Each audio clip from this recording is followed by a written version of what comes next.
In recent weeks, Americans have been horrified to see students and faculty at Harvard and other once respected universities expressing support for the savages and What's going on, everybody? Appreciate you guys for being here. We're going to talk about Trump's new plan that he's unveiling for free colleges in America to combat Israel critics and woke left-wing politics. And then we're going to talk about a few other things as well.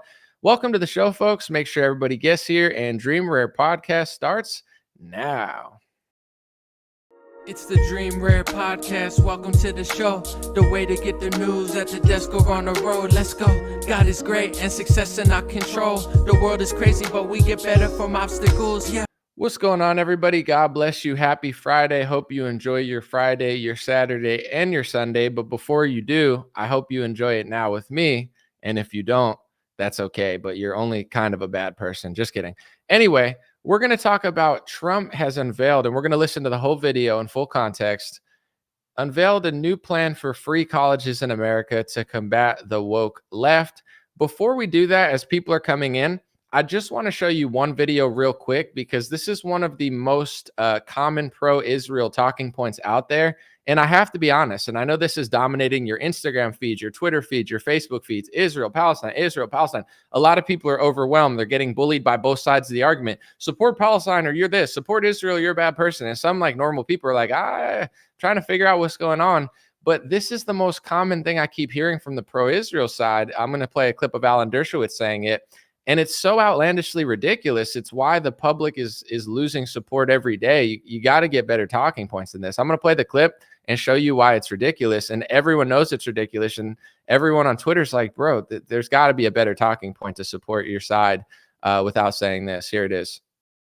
Remember that the citizens of Gaza, these innocent civilians who so many people are shedding tears about, they voted for Hamas in the last election, and they would probably vote for Hamas today. So yeah, they're non-combatants, they're civilians, but they're supporters of Hamas. Whereas the people who were killed in Israel, many of them were not supporters of Netanyahu. Many of them represented kind of left-wing kibbutzniks, peace activists, people who were opposed to the Netanyahu government, people who wanted a two-state solution, people who are opposed to the settlements, people who are opposed to the occupation, and they were killed. And so when you look at these civilian deaths, you have to ask yourself a question. How many of them really are civilians? So he's obviously getting fact-checked by everybody, because as it says here, half the population of Gaza is under 18, and the last election is in 2006 in Gaza, which he even showed in his video. If you slow down the video, he showed, look, they voted for Hamas, so they pretty much deserve it. And it's like, the last election was in 2006, which was 17 years ago, and a lot of the population wasn't even alive because half of them are under 18. I'm just being honest. It almost feels like they're purposely sabotaging Israel or something, because like to have a talking point like that, and that was his own video. He put it in his own video. He's like, see, they support Hamas. They had an election in 2006. I mean, are they really civilians when we blow it up? It's like, no one believes this stuff. It's insane that there's not better talking points. I don't know what they're thinking or why they keep I don't know. But if you look at that on Twitter, any social media, 99% of the crowd is like, dude, this is debunkable in 3 different ways with anybody with an internet connection in 5 seconds. I don't know why. And that kind of shows the inner workings of yeah, I mean, they deserve it because they voted in 2006, even though most of the people that are here did not vote. But we're innocent because of this, but they're guilty because of that. And it's like, I don't understand what they're trying to accomplish, but it's just making more and more people question the narrative and not support that side. So you got to find a better argument than that. It's ridiculous. But anyway, here's Trump talking about his idea of a new, totally not socialist, quote unquote, free school that is going to combat, critics of Israel, because that's what's really important to Trump. Let's play a clip. I have a bunch of clips. So here they are, and then we'll get to comments later. In recent weeks, Americans have been horrified to see students and faculty at Harvard and other once respected universities expressing support for the savages and jihadists who attacked Israel.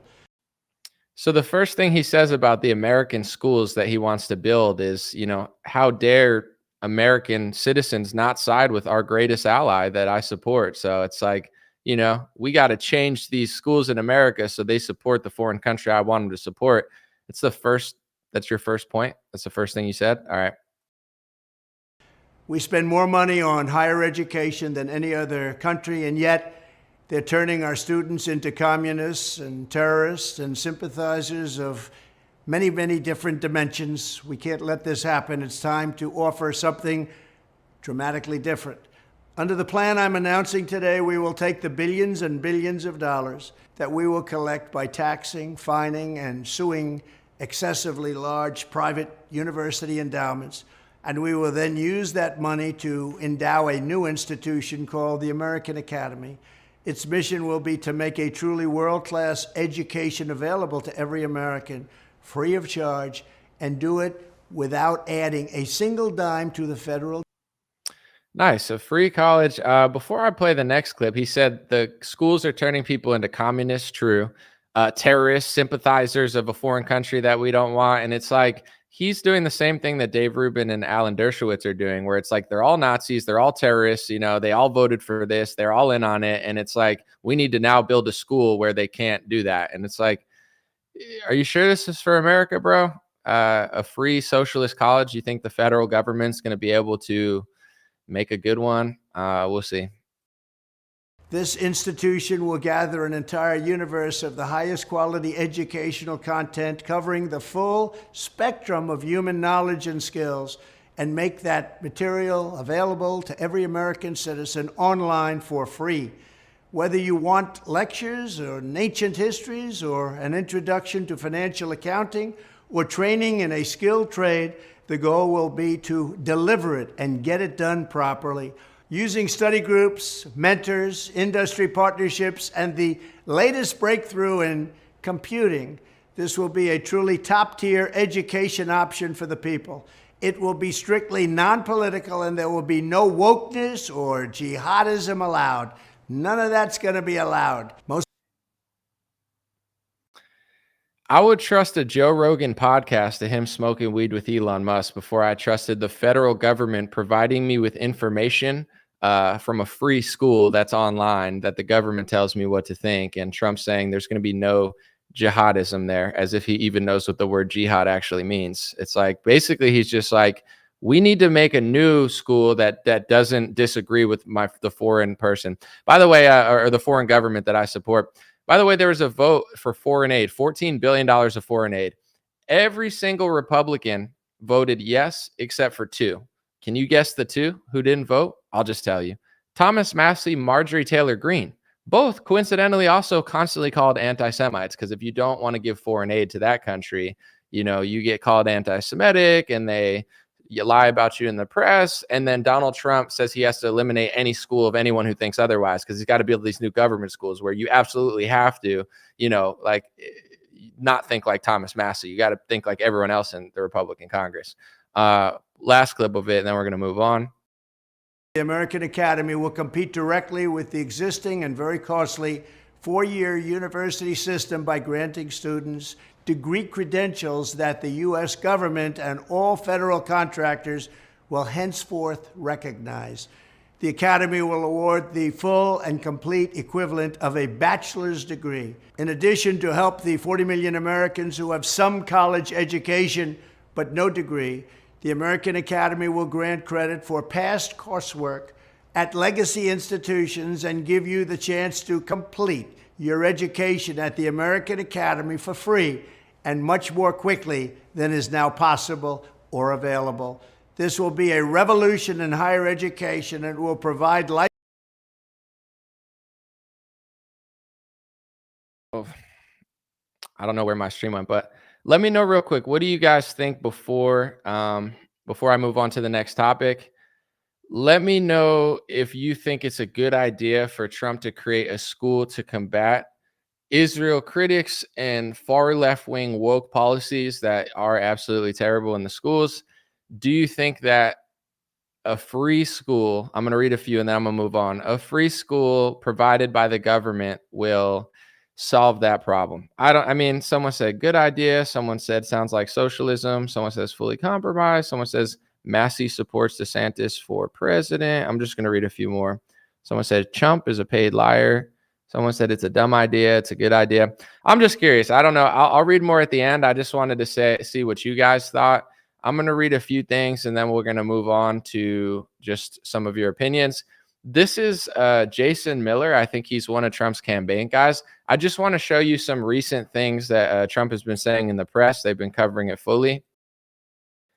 Here's Jason Miller sharing a Free Beacon video. It says, "I'm for Israel first. Trump backs military aid for Israel and Netanyahu." In the article, he says he's for Israel first. And I'll just read part of it. He said, "In terms of lobbying for Congress, Israel's #1 for years," said Trump. And now you look at the way they're treated by Tlaib and AOC +3. You know, it's amazing the way they're being treated. They're being treated very, very badly.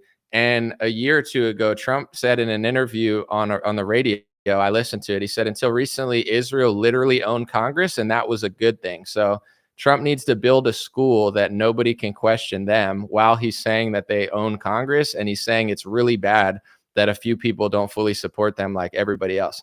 I'm just being honest. And they called Trump anti-Semitic for that because they said, oh, that's so anti-Semitic that you said that they own Congress. That's not true. You're an anti-Semite, Trump, even though he loves Israel. Long story short, if you look at the vote, all of the Republican Party, except for Thomas Massie and Marjorie Taylor Greene, voted yes. And if you look at certain votes when it comes to condemnation bills, everybody except for 10 people, Thomas Massie, Rashida Tlaib, Ilhan Omar, like everybody votes the same way except for like 10 people.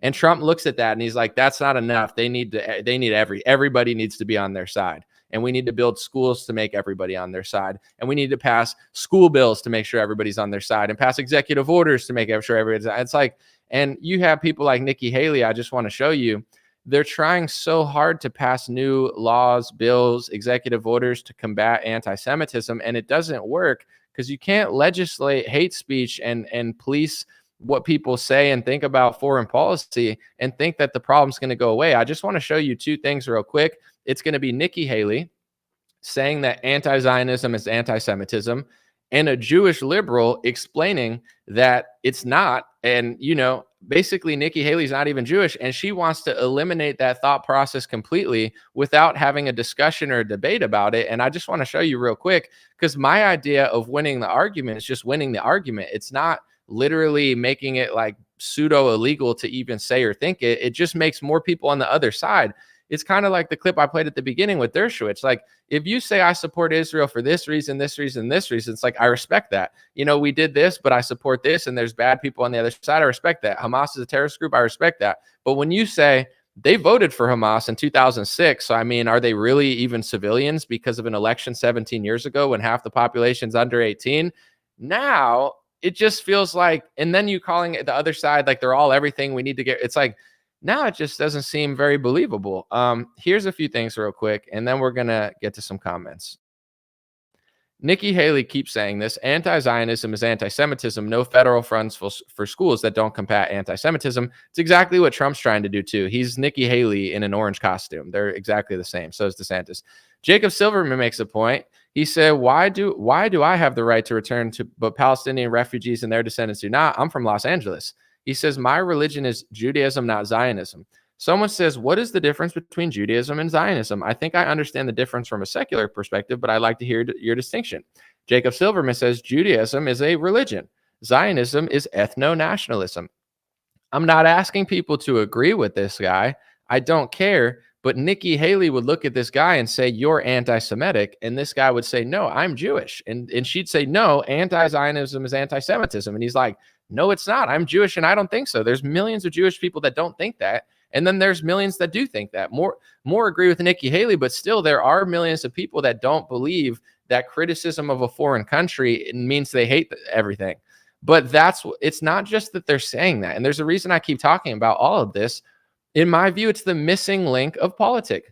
That same media outlet that wrote that about Trump, how he said that he's Israel first, is the same media outlet that started the escalation of the smear campaign against me, calling me anti-Semitic because I interviewed Vivek Ramaswamy and because I've said certain things about, you know, donors paying off politicians to get certain objectives, which is 100% true. And now Trump is saying, well, now we need a school where you can't criticize this country. And Nikki Haley is saying we need more laws where no federal funding goes to this. They're all the same. And then the left wing is like, can I say this? And they're like, no, that's hate speech. So now the sides have flipped. I'm not saying the left is your friend. They're not. But it's like, they're like, here's my opinion about foreign policy and religion and race. And it's the Republican Party that's saying, no, that's hate speech. No, we need to cut federal funding. No, you're not allowed to say that. No, you're not allowed to do that. No, you're not allowed to protest. Well, technically, you're all terrorists because of an election in 2006. So, I mean, you're all kind of in on it. And Dave Rubin's calling everybody Nazis, and they're calling everybody Hamas. And it's like, the right has turned into the left. They are snowflake liberals, safe space, anti-First Amendment traitors. And I'm not saying on this topic, they're a joke. And Trump's the same as DeSantis, and DeSantis is the same as Nikki Haley, and she's the same as Meghan McCain. They're all saying and doing the same exact thing. And the crazy part is it's not combating hate. It's not going to stop hate. It's not going to stop people from having an opinion. It's just going to raise tension in this country. And it's like, I don't even care about the next election at all anymore. Trump, DeSantis, it doesn't matter because they're all the same. They'll all do the same thing. They're just like little actors tricking you. And, I've never like the dynamic. It makes me not even care about any other topic anymore because the sheer intellectual dishonesty of people like Ben Shapiro and Dave Rubin and Nikki Haley and Trump and DeSantis on this topic, where on one hand, they will call you anti-Semitic if you say that anybody likes Israel. They're like, oh, it's anti-Semitism to say Jewish people like Israel. That's the dual loyalty pledge. You can't say that, Thomas Massey. And then on the same topic, there's millions of Jews that aren't loyal to Israel. And then the same people that say you can't say that we are, they say you're not allowed to not be loyal to Israel. So it's like they're bullying their own people into having the same foreign policy as them and doing it via complete exaggerations, complete speech policing, trying to shut down protests, shut down free speech. In France, they banned Palestine protests. Dave Rubin cheered. Now they're trying to make anti-Zionism illegal. They're trying to basically outlaw criticism of Israel. And it's like saying if you don't like Italy's foreign policy, then you hate Italy and you hate Italians and you need to be shut down. It's total nonsense. But the Republican Party's in on it. And the thing is, the reason they write 15 smear articles about me all the time now, and they're going to try every time I do anything, they're going to try to make me look bad. They're calling me an anti-Semitic rapper, an anti-Semitic this, an anti-Semitic that, trying to bully me into being a total sellout like everyone else. Donor money controls politics. If Big Pharma pays politicians, they want certain objectives. If the military-industrial complex pays certain politicians, they want certain objectives. If Ken Griffin pays DeSantis, he probably wants something in return. If the Koch brothers pay people, or if George Soros pays people, there's probably some foreign or domestic policy that they want in exchange for the money, or else they wouldn't be donating. The same way if I had $1 billion and I paid Trump, I'm not doing it for free. There's probably something I want out of it. And that's how politics works. So when there's mega donors on the right who give hundreds of millions of dollars to Trump and DeSantis, and they tell you what they think, and Trump pardons people that are friends with them, and they fly in their jets, it's like that's what's going on. But if you point it out, right-wing press descends on you like vultures, and Dave Rubin turns on you, and everybody starts calling you names. And it's like, okay, I guess we got to play stupid now. And now socialism's good because Trump's going to build a school where you can't criticize them. And now he's printing trillions of dollars for the vaccine industry. And that's totally cool because he's my friend. And it's like the whole Republican Party is just a shit show at this point, and it's all fake. And, let me know what you guys think in the comment section. But this last couple of weeks has been like an interesting whirlwind, just showing how quickly they could throw Republicans back into like the George Bush era of not thinking straight. And the left, a broken clock, is right twice a day, but they're not even right for the right reasons. But at the end of the day, what are you going to do about it? You're going to cut funding from schools. You're going to make a new school. Someone said in the comment section, nuke Iran. If you want to join the military and fight a war with Iran, you could try, but it's like, what do you want to kill like 70 million innocent people or something? You want the whole country nuked? I don't know. If why don't you join the army? You sound like you want to start a war. Here's the thing too, with that type of speech, I'm just curious, like, where do you guys draw the line with what should be allowed to be said at a protest? Like, if a bunch of right-wing Zionists go to a protest and they say, I want to turn Gaza into a parking lot, should they be censored? Is that considered, if someone says they want to nuke Iran, or the other side says we want Israel to go somewhere else, and Israel says we want Palestinians to go somewhere else, what should you shut down? Where's the line of free speech? Because I think both sides will be hypocritical about it and call each other genocidal, but they both do it. You know what I'm saying? So where do you draw the line with free speech? If someone on the right says, let's nuke them into a parking lot, should they be shut down too? And like you would see right-wing Zionists, they'd be like, no, no, no, no, no, no, they shouldn't be shut down. We should turn it into a parking lot. And it's like, okay, but then when the left does the same thing, or when like Palestinian activists say the same like thing, they'll be like, oh my gosh, shut down the protest. We got to cut the. It's like, but you just did that. Everybody's a hypocrite. That's this country. Like everybody's hypocritical. Everybody's fake. The left wants something 2 weeks, and then they don't want to give it to you 3 weeks, and the right wants something. And this. The only positive I could take from this situation, we've been talking about it, is both sides are lifting the veil. Like, if you call a few people anti-Semitic over false premises, it sticks a little more. If you're calling billions of people in the world anti-Semitic, like, the whole Arab world's anti-Semitic, all the protesters are anti-Semitic, everyone's anti-Semitic all the time. They even call Ben Shapiro anti-Semitic when he says Bernie Sanders isn't really Jewish or something. And then they call Donald Trump anti-Semitic when Donald Trump says Israel owns Congress. They say, hey, Donald Trump, that's a trope. That's an anti-Semitic trope. And Trump goes, I'm not anti-Semitic. I support Israel. And it's like, well, technically you pass speech laws and anti-protest laws that define anti-Semitism. And what Trump said is technically anti-Semitic according to his own speech laws. So it's like he wants to pass these bills that expand the definition. Then he says some stupid crap. And then the left calls him anti-Semitic. And he says, I'm not that. But it's like, you're not that. You love Israel and you do a lot for them. But you did pass a new definition of what it means through legislation. So technically, you're not following your own hate speech rules, which is why there shouldn't be hate speech rules policing race and religion. Like, what is it racist to say that like black people do well in the NBA on average? It doesn't mean everyone black's good at basketball. That's not true. And it doesn't mean white people aren't good. I mean, Jokic, there's a lot of white people out there really doing well in the last couple of years. The NBA is getting more diverse, but it's getting more diverse naturally. It's because Austin Reeves and Nikola Jokic can ball. It's not because they're white and they wanted to diversify.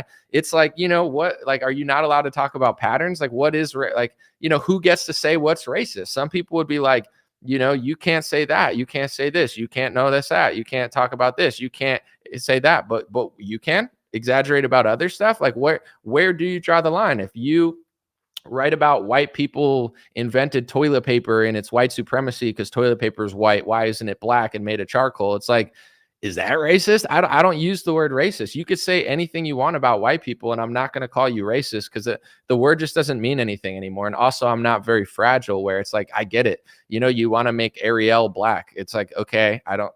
Go ahead, okay, I'm not going to watch it. Someone else can make their own. Daily Wire can make their own children's network and come back. It's like the childishness of politics is really destroying America, and Trump and DeSantis are the false messiahs at this point because they're really just the other side of the coin doing everything that they hate with other topics.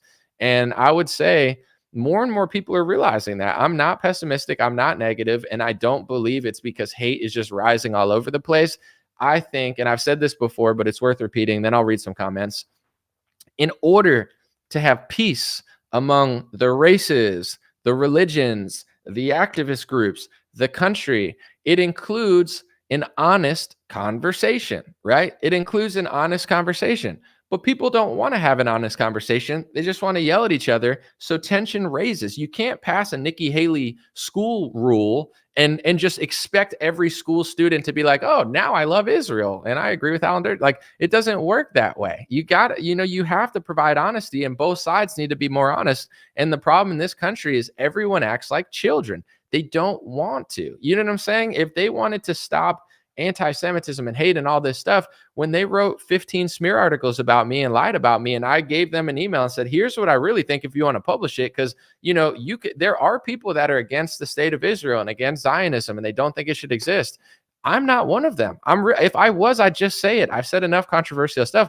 I think Israel has the right to exist. I think they have the right to defend themselves. But also, if you say that everybody in Gaza elected Hamas in 2006, so they deserve to die, like, nobody likes that. And if people don't like you, it's not like hate's rising. It's like you suck and you're lying and the whole world knows you're lying. So instead of trying to police speech, why don't you just be more honest? And instead of being more honest, they're like, how about we just smear everybody and call them names and try to outlaw the truth? It's like, that's only going to make people not like you more. Why would you do that? But it's like, you could say and do what you want. But it's like, when I was like, why don't you publish what I really think if you're going to try to make the whole Israeli world hate me off of like 3 quotes out of context?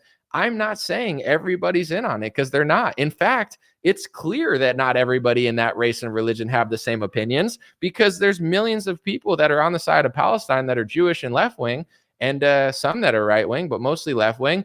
And Ben Shapiro doesn't want to allow them to exist in that fashion. So it's like the Zionist side doesn't make sense. They always lie and they always cover stuff up. It's like, if it's anti-Semitism to say that Ben Shapiro has loyalty to Israel. That's one of the speech rules that Trump passed, by the way. And Ben Shapiro has tweeted it out too. He said it's anti-Semitism to suggest any Jewish person in America has loyalty to Israel.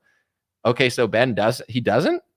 I thought but he wants you to have it, but you can't say that he has it, even though he says he does, but you can't say it. Okay, fine. I can't say it because I'm not free in my country, whatever. But then there's like a left winger who's like, hey, I'm not loyal to that country because my religion is not that country. My religion's bigger than that. And they say, well, that's a terrorist. That's Hamas. That's a Nazi. And the person's like, no, I'm Jewish. Like, what are you talking about? And they're like, no, you can't think that way. You're not allowed on a college campus to think that way.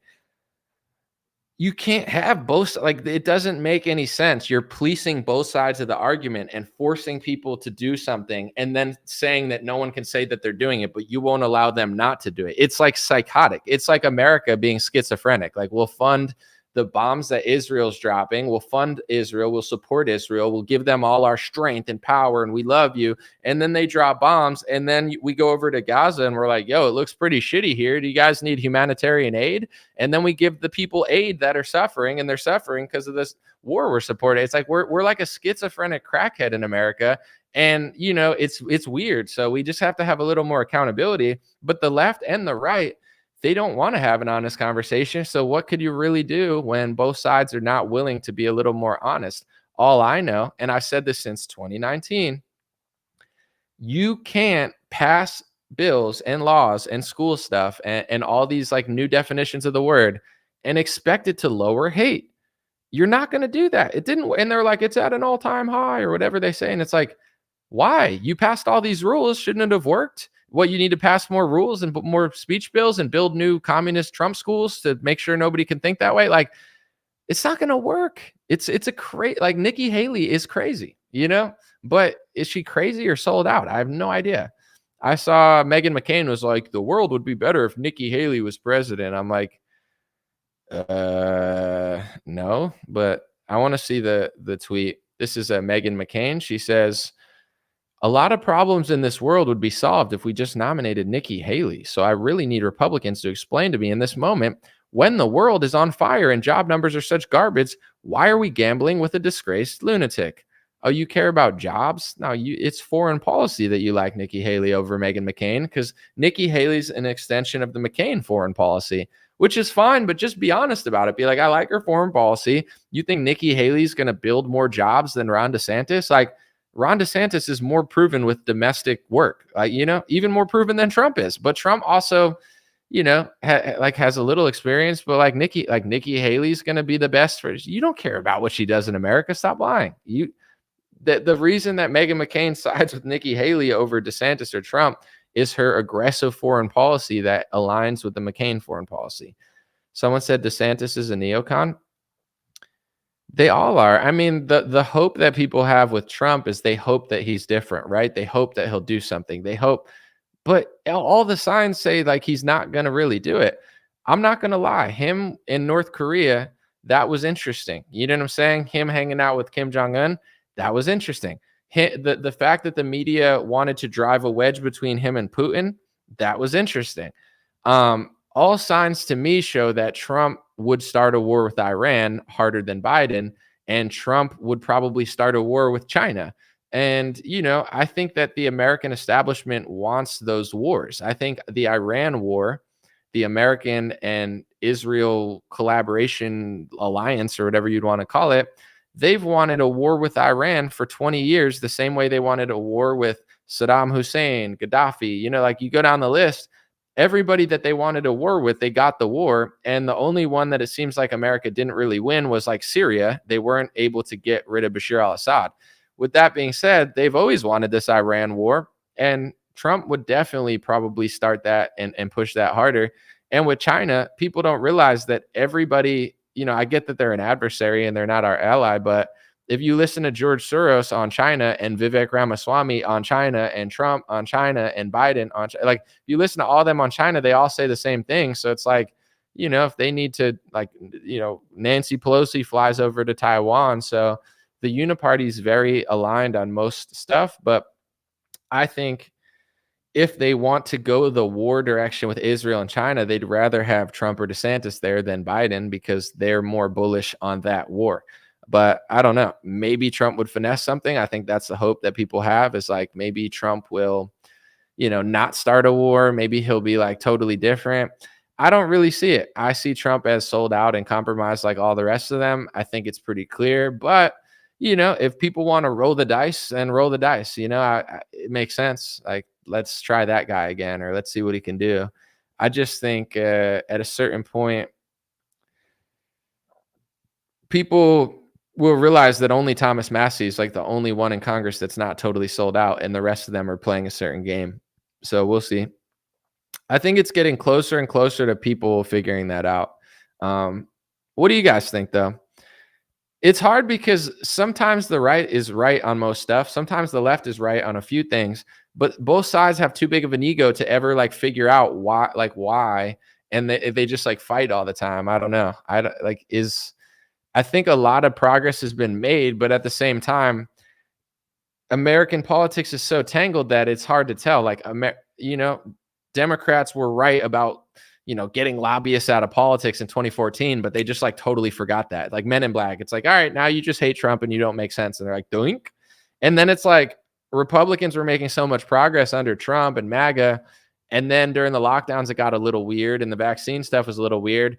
And now it's just getting super weird. Where like, now that they've turned on the George W. Bush, like, Middle Eastern war thing again, everybody's back to the same talking points. And I'm going to say this again because it's the most important theme for the next couple months. There's a reason that all the pro-Israel Zionist-leaning, influencers are getting ratioed. Like if you go on Twitter, Instagram, everywhere they post, everybody disagrees with them. A large portion of their audience disagrees with them. It's because their talking points don't make sense. It's like when the left argues with the right is starting to gain steam over time because the left doesn't really make sense on a lot of topics. And the only thing stopping a lot of people from figuring that out is all the gatekeepers on the right who also don't make sense. So then people just look at them. But it's like over time, if you just use words to cover it up and you're not making sense, most of the world is going to like surpass your arguments. I really believe that on the pro-Israel Zionist side, for years, they have leaned into censorship and speech laws and anti-protest laws and calling people names and blacklisting them and smearing them and making them look bad and trying to kick them out and getting articles written about them and lying about them. And they've controlled a lot of real estate as far as in conservative media. They have basically been like, if you go in that direction, we're going to make you look bad and not let you go to certain events, etc. And I think that that's the strategy they've been doing for a long time now. So now that there's actual like a huge crisis and like everybody's talking about it, not just a few people, like everyone has an opinion, their talking points are just super, super weak. I'm not saying everyone on the Palestine side has good arguments. A lot of them don't. But when they'll say like the main three talking points that the pro-Israel pages keep posting, they don't make any sense. It's like what Alan Dershowitz said, like, they voted for this. So are they really even civilians? Because they would probably vote for Hamas again. And if you look at that election, it was a close election. It wasn't like a landslide. It was like 40-something% voted for Hamas. So, we've had bigger landslides in American modern history. So it's like, if you like Israel, I don't care. That's awesome. God bless you. But if that's your talking point, is none of them are technically civilians. They're all Hamas. They're all ISIS. They're all Nazis. They're all whoever we don't like. Just kill them. But we're not killing them. We're not killing anybody. But we think that they're all Hamas. So if they're Hamas, then they deserve to die. But because of the 2006 election, it's like you're kind of showing the world that you are doing what you're saying you're not doing. Because most people would be like, oh, maybe they're not doing that. But the fact that you're calling them all Hamas, you're like, we're trying to kill Hamas, and all of them are Hamas, even though the election was in 2006 and half of them are 18, but they're all that. So we're justifying this thing that we're also simultaneously saying isn't happening. Like the world is like, wait, that doesn't make sense. You're not telling the truth. And then you just like double down on it and they'll be like, well, you're a Nazi. And it's like, no. And you're like, well, you're a Palestinian activist. No. well, you're Hamas. No, I'm not. Hamas is in other countries doing cozy TV interviews while you bomb average people. I'm not that. Someone said they killed 1,400 Israelis, bro. Are you playing dumb? I'm not denying that, and I'm not justifying that. That's horrific. It's horrible. I condemn it. It's terrible. But that doesn't change what I'm saying. Did you get what I'm saying? I'm not denying that at all. It's horrible. It's terrible. I think they have the right to defend themselves. I think they have the right to exist. Israel, I'm talking about. But if they say the whole population,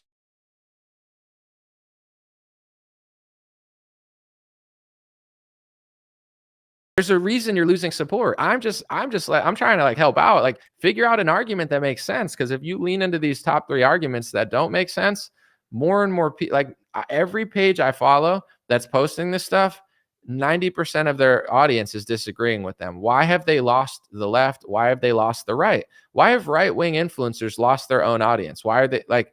There is a reason. It's because their talking points don't make sense. I'm just being fair. Like, figure out a better one. Someone said, do they have the right to steal land and murder Palestinians? I'm not the czar of the Middle East, so my opinion about what each side can do doesn't matter. But it depends who you're talking to say what they're doing or what they're not doing. But I think when the talking points are so bad on the one side, no one believes what they're saying because, and I think that's what's really bothering people is I think that usually they're used to no one being able to question it. If you can't question it, there's no way you can say that they're even lying because it's like pseudo illegal to even question it. So now that there is open discussion, you see what's happening is people aren't trying to get better talking points. They're trying to shut down protests. Dave Rubin is justifying the shutdown of protests in countries while he's calling every protester a Nazi. Do you get it? It's like his argument's not good, so he has to shut down the opposition. Listen, you could call them whatever you want, but like if you call them 1930s or 20s Germans when they're a bunch of liberals that are pro-Palestine, like now your word means nothing. Everyone knows you're lying. Everyone knows. So what are you going to do when everybody knows you're lying? You just keep lying. You try to censor protests and speech and exaggerate about it and use the same exaggerations as the left. It's not working. It's a terrible strategy. It doesn't work. If you want people to be on your side more, then you got to like figure out a message that actually makes sense. But I don't think people want to do that for whatever reason. I don't understand why. Did I see the segment with Peterson's daughter about the conditions the Palestinians are forced to live in? I have not. I'm sure it's horrific there. It's a crazy place. Like I understand it's a complex issue, but there's like checkpoints. You can't go here if you're a Palestinian. It's a crazy place to live. I wouldn't want to, when they say, why don't you go there? I don't want to go there. I don't want to visit. I don't want to do reporting there. It's dangerous, especially now. It's the last place I'd want to be. They're openly killing journalists in Gaza. So that's the last place I want to be. People are just getting gunned down and their whole families bombed in Gaza right now if they're journalists. So it's not a place I want to be. It's not a country I have any like significant ethnic background to. But let me see. Someone said the China thing. I don't know. Let me see. War is old men talking and young men dying. Yeah, I mean, that is true. That's definitely what's going on. But someone said France just made calling out Israel 1 year in jail.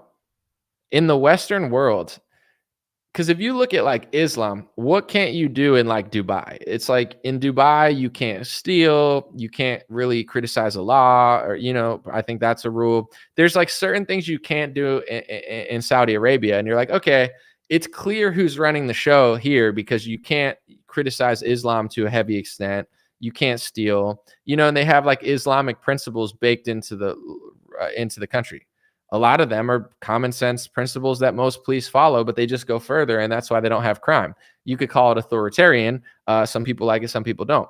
But in those countries, it's clear, like you're not free. You're not free to say everything in Saudi Arabia. We rule you, and this is what you do. It's authoritarianism for Islam.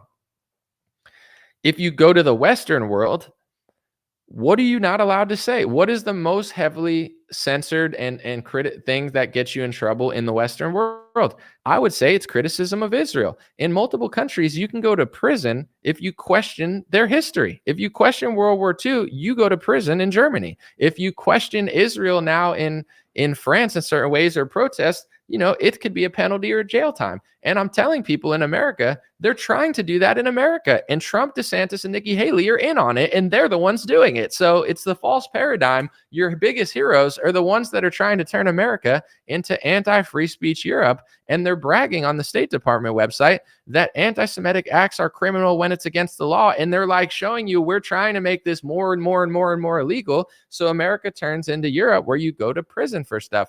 And, regardless of what it is, I don't think Americans should give up their First Amendment right. But in Europe, that's the one thing that you could be left wing and protest for George Floyd and they don't care. But if you're left wing and you protest Israel, they're making it illegal all over the Western world, all over America. You can't boycott. You can't do this. Trump wants to build an entire new socialist school in order to stop people from criticizing them. And there's going to be a bunch of drooling MAGA hat wearers saying like, oh my gosh, this is so great. It's like socialism's awesome for Trump to where was this idea 5 years ago? It came now because he's like, okay, we got to shut down the criticism here. Someone said Trump over anomaly. Bro, you could think what you want. I don't care. I'm not trying to compete. I'm not trying to argue. You could think what you want. I look at you like a drooling sheepdog, just like walking towards the slaughter. Like, I don't want to hear anything he says. Blah, blah, blah, blah, blah, blah. It's like, can you even accurately disagree with anything I said here? Do you have one actual thing? Or are you just like drooling and just like, I like character. I character like him. I have nothing to say though. Okay. Then cool. Wow. Put on your hat and put on your shirt and you know what I'm saying? Drink your little Coors Light because Bud Light's gay now and you drink Coors Light because you're a straight man, go, knock yourself out, go to the rally, wave your flag. I don't care, but there's nothing you could really say about what I said because it's all true. And it's the right that's going to usher this in. They both sides, they're working hand in hand. It's like the left wing, locks down harder. The right wing locks down and gives them money. The right wing does socialism for vaccines. The left wing forces it, but the right didn't mean to. They just gave Big Pharma money. Look at Pfizer and Moderna. They're not even doing well now. They needed all that stuff in order to have a huge couple years, and now they're not doing good. It's like, dude, all of the stuff that we got persecuted under COVID, it wouldn't be allowed if Republicans were actually conservatives and libertarians and principled, capitalists instead of socialist, communist psychopaths who care more about a foreign country than America. But they're not, and they're all doing it. So that's why you got all this stuff. It's not a mistake. The only people that think it's a mistake are naive Americans who just keep making the same mistake over and over. So I don't care. Like when you can't intellectually explain why what I'm saying is wrong and you just yell someone's name, you're just a fan. Let me see. Ian said, do you realize that you're always right and everyone else is always wrong, right? LOL. No. Can you say I have actually I have an actual open platform where you can explain what part of what I said was wrong, but if you can't say anything and you just yell somebody's name, you sound really dumb. It's like, I don't want to think MAGA. It's like a chant. It's like a conservative chant where it's like, I'm team sports ball. I don't, everything you said makes perfect sense, but I don't want to hear it because I want to play football with my team. It's like that. Yeah. That doesn't disprove anything I've said. If you can write something and make sense and I read it and it makes more sense than what I said, then you're right. But if you can't say anything, then it doesn't make any sense. Someone said, anomaly, you do great, not a paid liar. For sure. Derek Chauvin is going to appeal. It's been revealed. I mean, that was a very political and social case, and I'm sure they'll probably let him out of jail in 2024 so everybody burns down America and votes for Biden or something. So I could see that being the next, them trying to rally the troops again. Hey, Patriots, left-wingers, you want to get angry again for the election season? It's like, we'll see. Someone said, so it's my show. It is. Someone said very mature, calling people names. Sheeptard. It's part comedy, so I don't, I'm gonna make jokes. Sorry. Let me see. I'll read some. I want to read a few. Someone says, Anomaly, I want to talk to you about the AZ statute on CGC emergency power. I can't click those links right now, my friend, but I get sent a lot of stuff all the time, so you could try to send it to me. But let me see. Well, China has control of the Haifa port. I don't know if that's true or not, but someone said, we rejoice in suffering as Jesus has suffered from us. Thank you, Hodl Crypto. Brian B says Anomaly is the best. That's fact check true. I'm just kidding. Ireland loves you. Thank you, Kevin. I appreciate it. I love Ireland. Let's hang out sometime, Ireland. Me, you, a pint of brew, or we could work out and not drink beer. But I feel like it's cultural out there. Let me see. It's not about right or wrong. He's here to inform us, and that's what he's doing. But it's like this is a topic that no one talks about, and the right's actively working against. And it's hard to talk about. It's a tough thing because it's very heavily criticized if you mention it. But I've known this since 2019, and I don't mean to keep saying that, but this is when I figured this stuff out, and I was like, oh, Ben Shapiro's a total phony. But he doesn't debate anybody that knows that. Like, he doesn't have any conversations about this stuff at all. The one time I even saw someone remotely challenge Ben Shapiro intellectually, like he'll always have on like really dumb leftists or someone else. It's some like British interview. And they started bringing up his old tweets about Palestinians to kind of point out his hypocrisy. And he like raged off. He's like, oh my gosh, this is not fair. Like it was the only time I've seen him actually like, he kind of met a match who knew that he wasn't being genuine, and he just stormed off the interview. And he's like, that's not. And I was like, okay, all right, well, let's see. Someone said, oh, I like your new jams. You got good flow. Thank you, Robert. I appreciate it. You were breaking through the left-right paradigm for sure. What do you guys think though? Because every time it feels like people are waking up, there's like a new crisis and people just like hit their heads on the wall. I would like to believe that people will get through this, but I know that the one interesting thing about what's going on is that the right and the left, like the establishment left and the right, they're trying to call billions of people anti-Semitic. And it's like, it's a bad move because like if you're only calling a few people anti-Semitic, people believe you. They're like, oh, they hate someone. And it's like, well, most of them don't know. They're just speaking the truth about speech laws and foreign policy. And they use that word. But anyway, now that's what the Dave Rubins of the world are doing. They're like, they're all anti-Semitic. They're all Nazis. They're all Hamas. And it's like billions of people. You think that really? You think all of Africa, all of the Middle Eastern world, more than half of the Republican Party, your own audience, all left wing, like they all just hate. That's all it is. There's no disagreement. Like there's no possible way anybody could think that Israel's foreign policy is a little bit too much. And they're not like, what about when Netanyahu did the vaccine mandate? Like, are we allowed to criticize that? Or, like, or is it like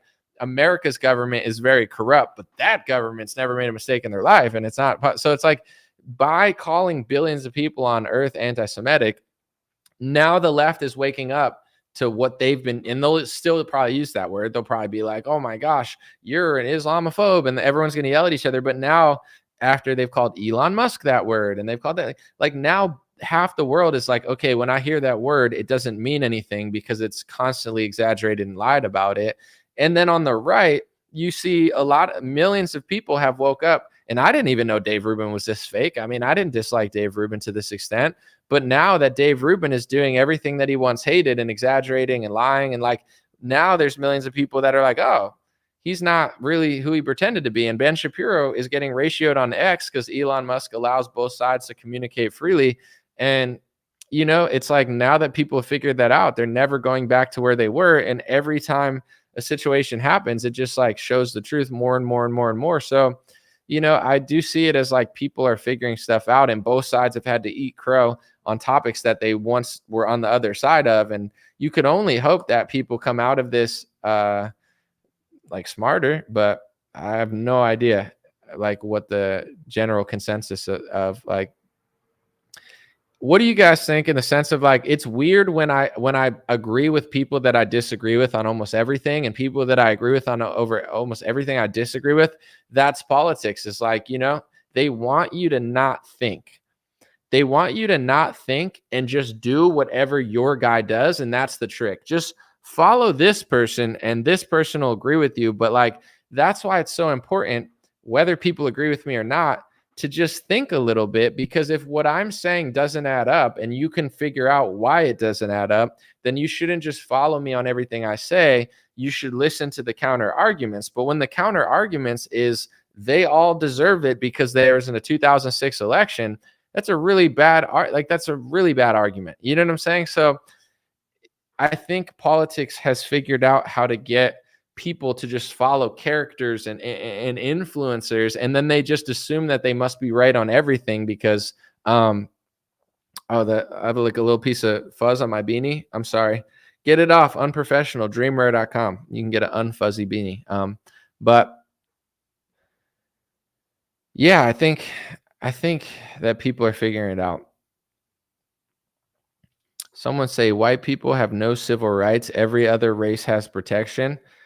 I mean, it is fascinating. That's why I personally, not just for that reason, just on a principled stance, when you start doing all these rules, we have to fight Islamophobia. We need to fight anti-Semitism, and both sides do. And it's like, what about anti-Christianism? Because people are getting killed and displaced in Armenia over Christianity, but nobody cares about that. Like, how come Christians don't have a word? How come there's race rules for everybody, but not this? And like, when you say that, they just call you a racist. So it's like, or they call you whatever, an Islamophobe or an anti-Semite. They have a word for it, but it's like, when I read DeSantis's speech bill in Florida, he passed a bill in Israel, the first bill ever passed on foreign soil. He flew out there to pass a bill for Florida and say, hey, we're going to rig our schools for religious rights. And if you read the definition, it's not religious rights because it doesn't even include his religion. So it's like DeSantis is flying to a foreign country that's predominated by another religion that's not his and passing religious speech bills for a different religion, but not his own religion.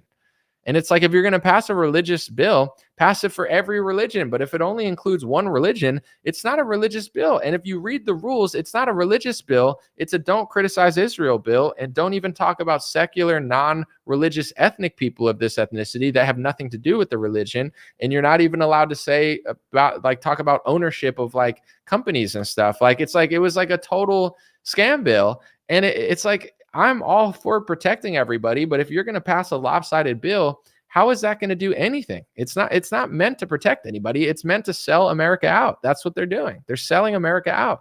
It's crazy. And if you notice it, they'll call you a name, but it's like, I believe in the First Amendment, but if you're going to pass a bill, which I don't think you should, if it's not equal to everybody, then it's just a lopsided bill against certain groups. Like, yeah, let's pass this bill and stop, Native American hate and Asian hate and Indian hate and gay hate. And it's like, how is that little piece of paper going to do that? Like, it doesn't even do anything. But even if you successfully do something and it's super lopsided, it only raises tension more when there's inequality. You know what I'm saying? So everything that these politicians do, from Nikki Haley to DeSantis to Trump to the Democrats, all they're doing is nothing. They're selling the country out. They're raising tension. They're probably doing stuff for their donors, and then they'll call it hate speech when you say that that's what they're doing. And then they sit there and say, oh, look, we're fighting hate. And then they're like, but at the same time, hate's rising. But we're fighting it, but it's rising. Why is it rising if you're not fighting it properly? You can, in order for Christians, Jews, Muslims, white, black, Asian, in order for everybody to get along and live in a diverse society, you have to be honest about stuff. If you're not honest, if you say, stop Asian hate, and Asians are getting beat up in the hood by not white people, but then you say white people are hurting them because of this one event, and it's like, you're going to stop the hate with a hashtag on Twitter because you're blaming white people for Asians getting beat up in the hood. And I'm not saying everyone's doing it, but it's just happening in like certain neighborhoods. It's not safe anymore. And it's like, that's going to fight racism. Like, how is anyone going to like look at that and be like, oh, we're all peacefully getting along now? It's like, it didn't change anything. Burning down Minneapolis and lowering the property value and letting crime rise because you're trying to defund the police. How is that going to make like black and white people like each other more? Like, how did that do anything? How is putting Black Lives Matter in an end zone and having everybody wear face masks for Pfizer, how's that going to stop racism? Like, it's like all of these strategies make no sense, because the way to stop racial hate is by having an honest conversation among the races of things that we agree with, disagree with, the ways we're exactly the same, the ways that, on average, we're slightly prefer different stuff. The same way an Indian wants to make chicken tikka masala, and I'll eat chicken tikka masala, but my family doesn't make chicken tikka masala. It doesn't make you a racist to like their food, but understand that it's like their culture. So what we need is an honest conversation. But when there are people that are Black, and there are people that are white, and there are people that are Jewish or Christian or every race, and somebody comes forward and is willing to be totally honest, the media and the political establishment will destroy them. There are plenty of honest Jewish people in the world. There are plenty of honest Christians and Muslims, and plenty of honest Black, white, every Asian.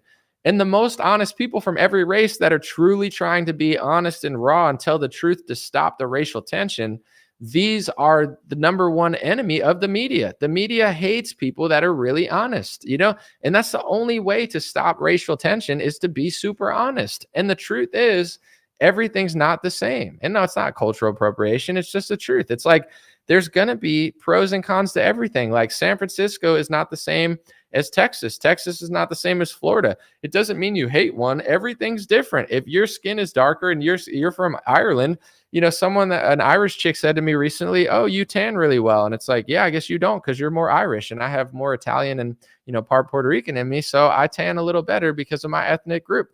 Is that racist to say that if you're Irish, you can't stand in the sun? And if you're Nigerian and super Black, you probably won't get sunburnt? Like, is that racism, or is that just like science and reality, and understanding that having lighter or darker skin doesn't make you a better soul or a better spirit? It's just like basic physical science of like what to do in the sunshine, but like, these are like, everyone's like, everyone's exactly the same. It's like, sure. Yeah. I mean, I guess, but like, then if Dearborn, Michigan gets taken over by Islamic people and the laws change, why did the laws change? Why are they voting for different politicians? Why don't they want LGBTQ books? Why don't they want their kids to be sexualized by liberals? Why are they waving Palestine flags, not Israel flags?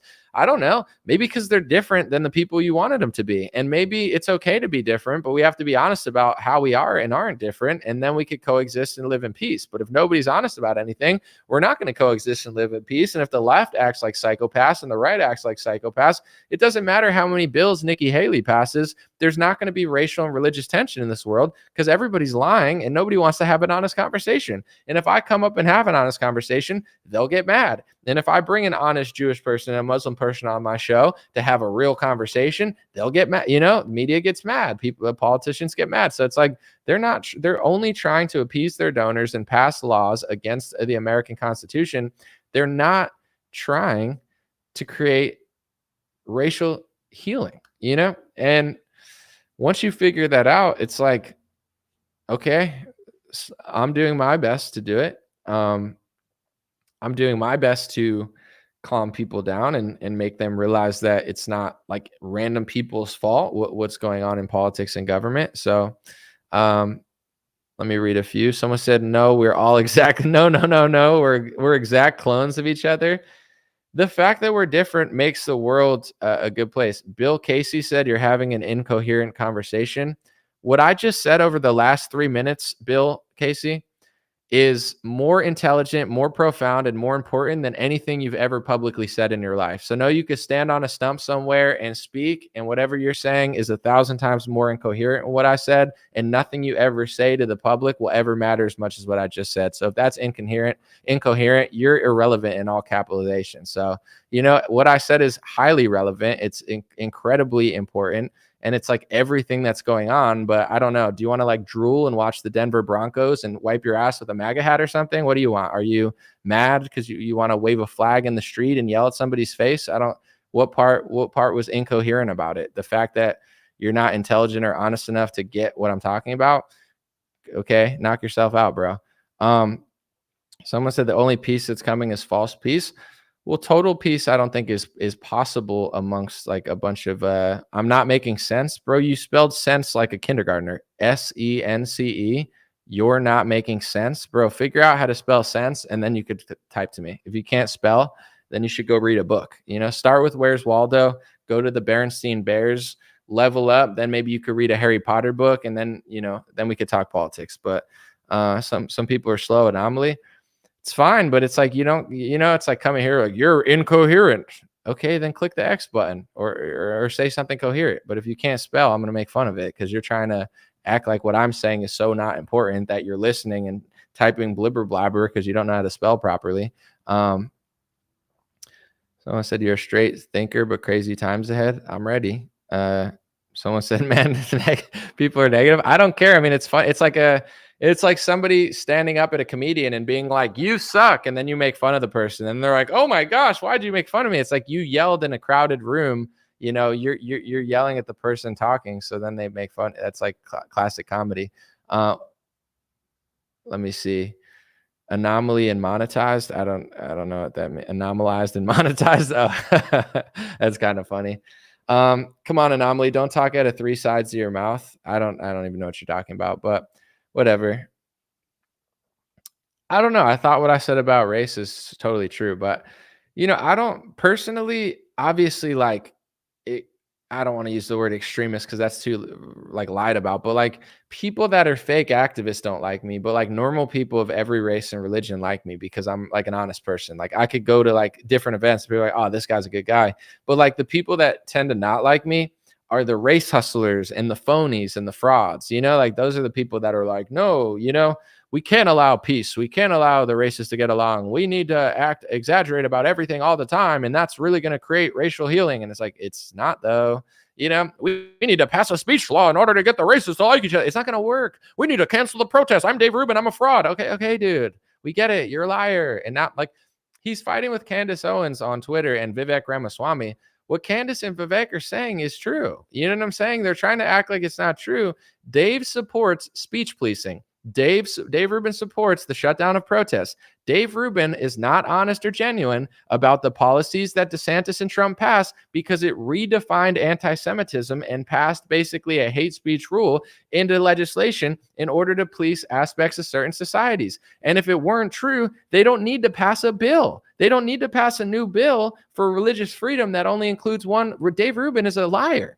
And he's getting corrected by Vivek and Candace. And the amount of people that believe Dave the Fraud Rubin is getting smaller and smaller and smaller and smaller because Vivek and Candace are telling the truth about this stuff. And he's like, that's not what it was. That's not what it was. What was it then, Dave? Read the bill aloud. Say the new definition that they defined. Read the definition of how they now define anti-Semitism. It's very clear. You could read it aloud. There's 15 different things it means. Go ahead, read it, Dave. Tell your audience that was passed through legislation. Does it make it completely illegal? No, but why?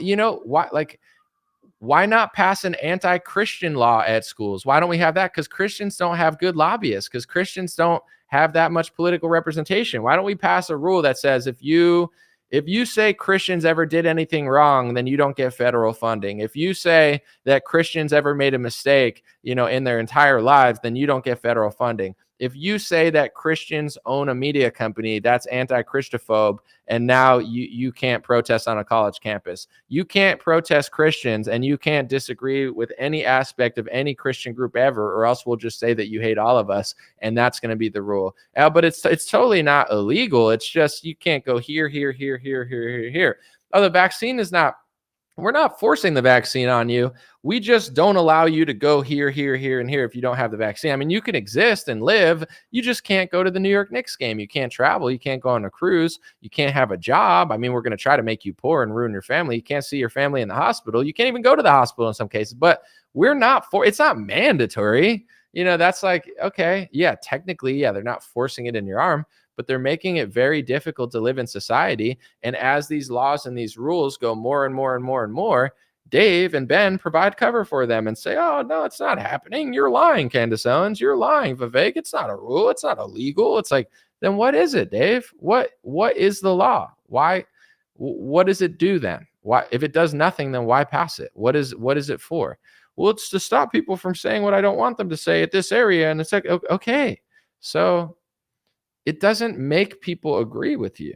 It's only making more people disagree. It doesn't make sense. Someone said, Dude, Anomaly, love Candace Ramaswamy and Trump, and you too. Thanks for always bringing the retrospect. I don't want anybody to dislike anybody, but question Trump. Treat Trump like a politician. Pretend that Trump is Mitt Romney and question his what he does when he does something wrong.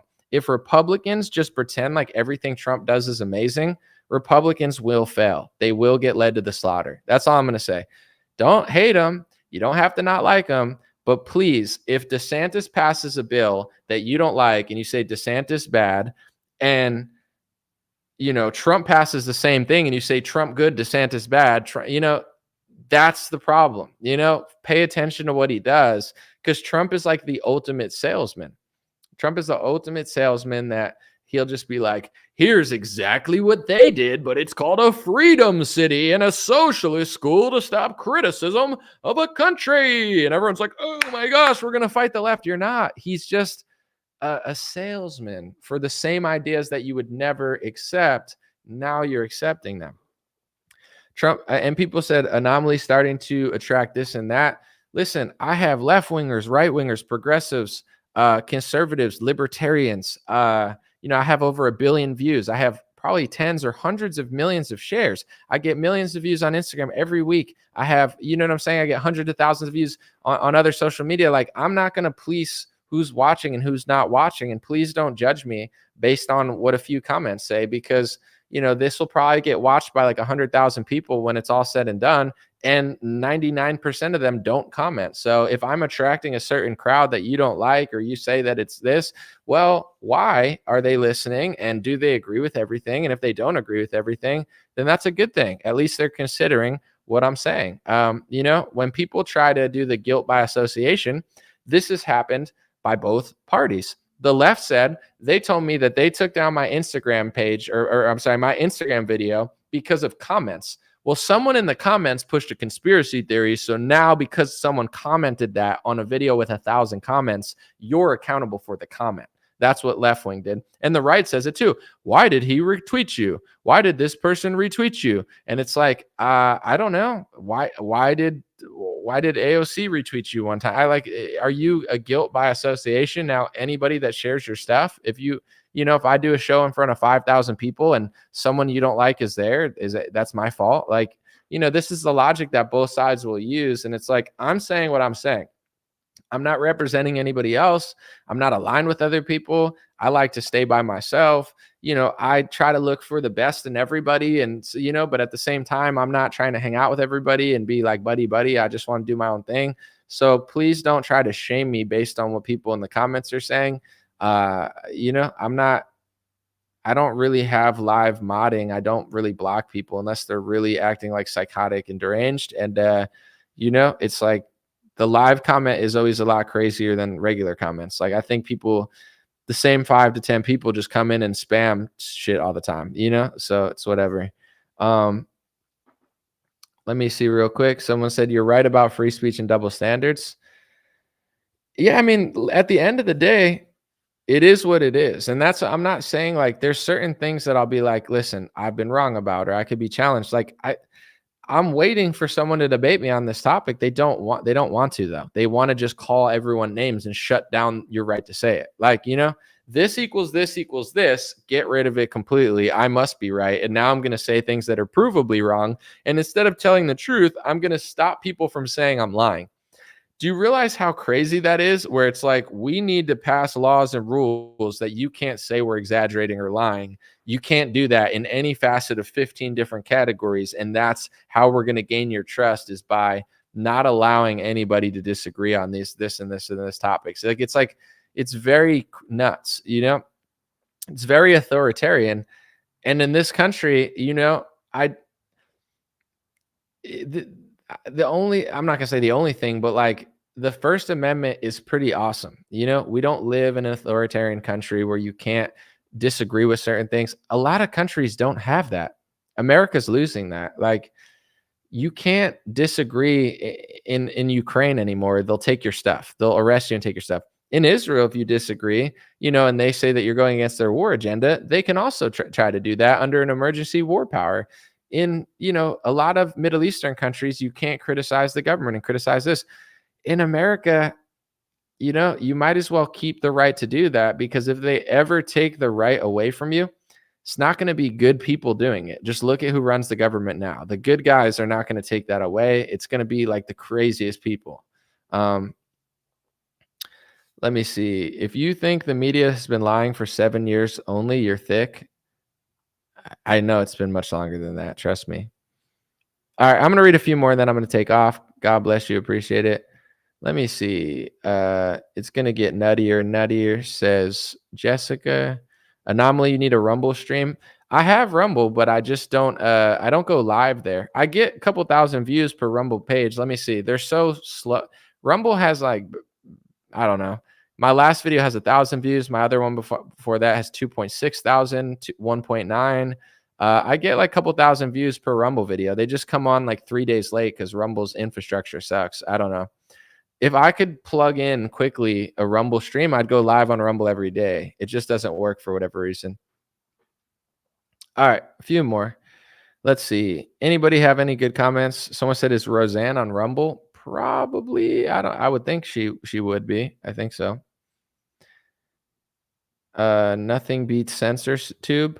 Well, Facebook and YouTube still have better business models. With Rumble, as a creator, I could tell you their ads are not as good. They don't pay as much. And the thing is, Rumble's good if they pay you and say, hey, come here and we'll give you a lot of money. But if they're just like, hey, put your videos on here, it's not sustainable. Rumble's only sustainable for Russell Brand and Sneeko and Andrew Tate and all the people that they paid probably to come there, which is, I'm not knocking them. I'm just saying, like, it's not, they haven't built a business that's strong enough for a creator to really just make it. And also, in my view, you don't want to like take away your message from everywhere. Like, if you only are on Rumble, it's not a bad thing. I mean, it depends what you want to do, but it is important. Like on X, it's important to join the discussion. Someone has to do it because that's where most people are. TikTok, Instagram. So there's a pro and a con to everything, but I do think that there is some value in being available everywhere. Let me see. It's an echo chamber.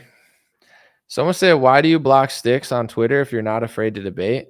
I just don't like him. I don't know. I don't block certain people. I block certain people. He was just being annoying, but I would be willing to debate him again.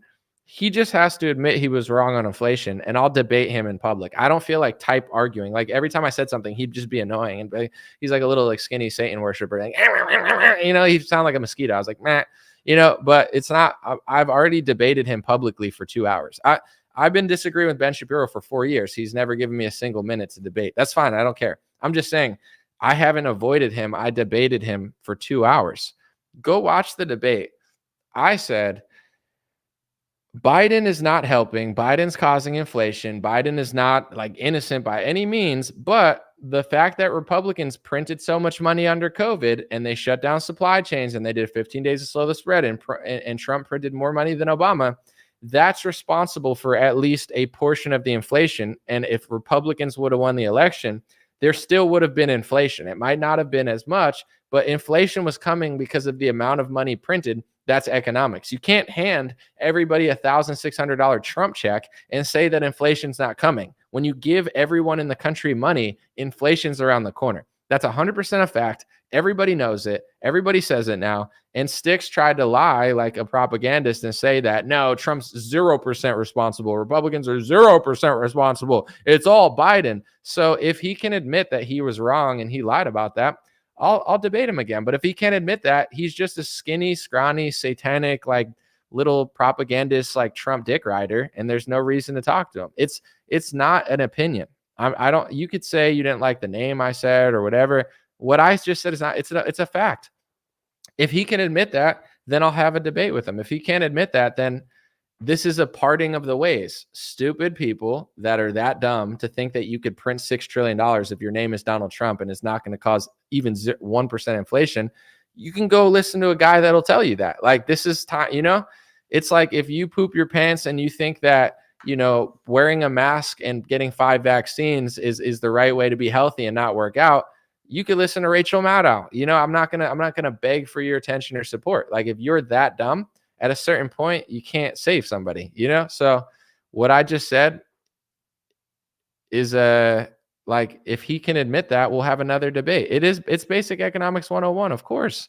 Everyone knows that, though. So it's like, my question to him, and I'm just curious, was like, is he dumb? And that, on the thing, people are like, oh, you're calling, because like, I thought he was really intellectual. It's like Sam Harris when you thought he was really smart, but he's an idiot. Or like Dave Rubin when where I'm like, is this guy dumb or is he lying? Like, I was even like, same with like Scott Adams during the pandemic. Like, I always thought Scott Adams was really smart. I always thought Sticks was really smart.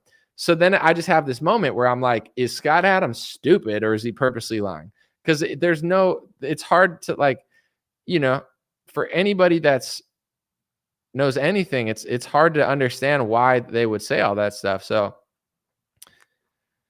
President-elect, can you name why what I said is wrong? You don't think printing $6 trillion and giving everybody a COVID check leads to any inflation? Zero inflation. You could just print $1,600, print trillions of dollars, give it to corporations, things, $18 billion to big pharma, just print money, and inflation won't come. You believe that? I'm just curious because I don't it's one of these topics that makes like zero sense to me. I'm like, let's see. Someone said not a Trump check, Congress and Senate. I don't care who you could blame Mitch McConnell for it, but what happened in 2020, if you think it led to 0% inflation, there's nothing I could do for you. Scott Adams is all right. He's not right on everything. I'm not mad at Scott Adams. I'm just saying during the pandemic, some of the stuff he was saying, I was like, sometimes, and with Scott, I think it's just ego. Like, sometimes your ego gets the best of you. Scott's very successful, very smart, seems like a nice guy, but he just couldn't admit for years. He couldn't admit he was wrong about the COVID vaccine, and he had to like play this game. And like years later, he's like, all right, fine, you win. And it's like, it's so hard for certain people to admit they made a mistake. And Scott's one of those guys where, like, I think, he prides himself on his intellect. So the fact that his own supporters were outsmarting him, he couldn't take that as a sign to change his opinion. He just kept doubling down on it, where it was like, he kept saying like, oh, you think my audience is, Anomaly thinks my audience is smart enough to make decisions on their own without the experts. And it's like, what? Like, his logic on COVID was so off, but I believe his, his stubbornness and his ego. Yeah, he did admit being wrong. No, I know. I like Scott. He blocked me, but that's fine. He was just wrong about it for a year and a half, and it took him a long, long time to admit he was wrong. I'm glad I'm not knocking it. It's fine. I like Scott. I don't dislike Scott. I think he's fine. I think he's an interesting guy. I'm just saying, for that period of time, he was wildly wrong and just like couldn't admit it for the longest time. I'm glad he did. It probably makes him feel better, because like if you can't admit it, it like eats you up inside, I think. So with Sticks, I think, if he could admit that he was wrong, then I'll have another debate. But if not, I don't feel like talking in circles about inflation for an hour. If you don't understand that you can't just hand everybody in America a check and give $18 billion to pharma. Thomas Massey's one of the most honest people on inflation.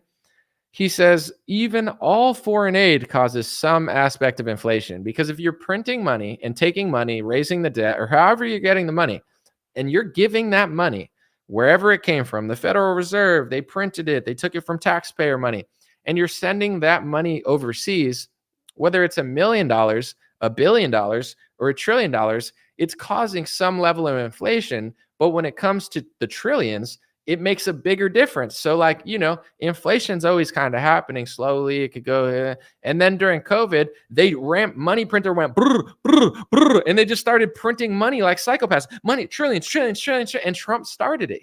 You could look at the like printing thing, and it was like whoosh, the 2020 year, and then Biden got in and kept printing it. But it's like, people really think that if Trump would have won and Republicans would have won, that inflation wouldn't have happened. This is the left-right paradigm. They toss it to Biden, and now both sides fight over each other like sheep. And then you got people like Sticks Hexenhammer, fake intellectual, telling people that nothing the Trump administration did led to inflation because he likes them a lot. It's like, it's the dumbest argument ever. Massey's right. Any sort of printing, any sort of foreign aid is going to cause some sort of, disadvantage to the taxpayer. It's going to shift the scales of like the value of the currency in some way, even if it's really small. But the bigger money you send, the more it does. So if it's like digging a bigger and bigger and bigger and bigger and bigger hole. So, I don't like, it's not that I don't like to debate. I love to debate. I'm not talking in a circle for 2 hours to somebody that's pretending like they don't understand how economics works. Like either he's really dumb. I don't think that's the case. I think he knows he's lying, or he's so, he doesn't, he's like a satanic 666 like scrawny guy where he has no religion, so maybe he made Trump his religion because he doesn't believe in God, and he thinks he's God. That's why he can't even do one push-up without his arms snapping a hat. Like I don't know, like he's made a new religion around pretending like Trump didn't cause any of the inflation. There's nothing I could really do about that. I'd love to debate, but I've already, like, if that topic can't be addressed, we're going to end up talking in circles about it. And I'm going to talk about economics and he's going to lie about it. And then most people will know that I'm telling the truth. And then some people will side with him. What I'm saying to you, my guys, like, I don't mind if you never watch my channel again. I don't care if you listen to him and believe everything he says. I really don't. It's the same as somebody who watches like tennis every day. It's like, I don't go and bother them. I don't care. I even that day I was like, let's have a parting of the ways. It'll actually be good for my audience. Like if people that believe you go that way and people that understand that like go this way, the IQ of my audience will go up overnight. So let's see. Is Tulsi from a cult background? I have no idea. Let me see.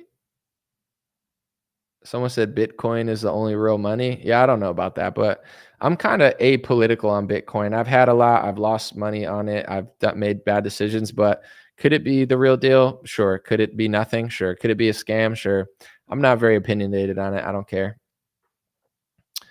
Assange was in a cult, someone said. I don't know if that's true, but I haven't looked into it. Let's see. More than 7 trillion accounted for, 17 trillion. Are you talking about the Fed? There is no getting through blind hero worshipers.